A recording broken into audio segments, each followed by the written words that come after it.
Adanya pro dan kontra di masyarakat mobil operasional dibeli dari anggaran desa. Inspektorat Kota Prabu Muli menegaskan mobil tersebut merupakan operasional desa yang bisa dipinjamkan kepada masyarakat yang memiliki keperluan mendesak. 2.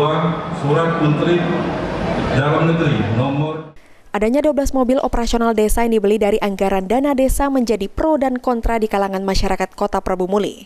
Inspektur Daerah Kota Prabu Muli Indra Bangsawan menegaskan bahwa mobil yang dibeli dari anggaran dana desa itu merupakan mobil operasional desa yang berarti bukan hanya kades saja yang bisa menggunakannya.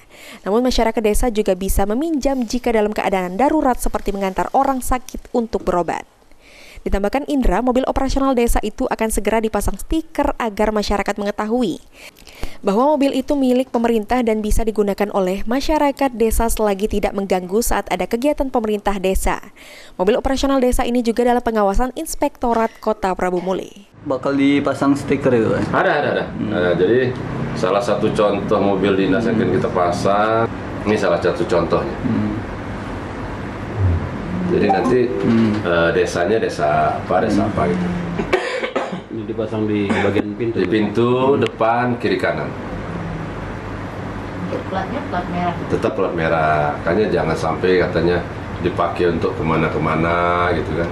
Ini sudah ada dalam ADD, sudah sesuai dengan Permendagri 2018 apa sih?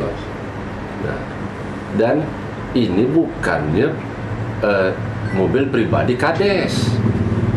Jadi jangan salah persepsi dulu. Ini operasional desa. Masyarakat juga bisa melaporkan ke Inspektorat Kota Prabu Muli apabila mobil operasional desa disalahgunakan. Anggi Perkasa, PAL TV.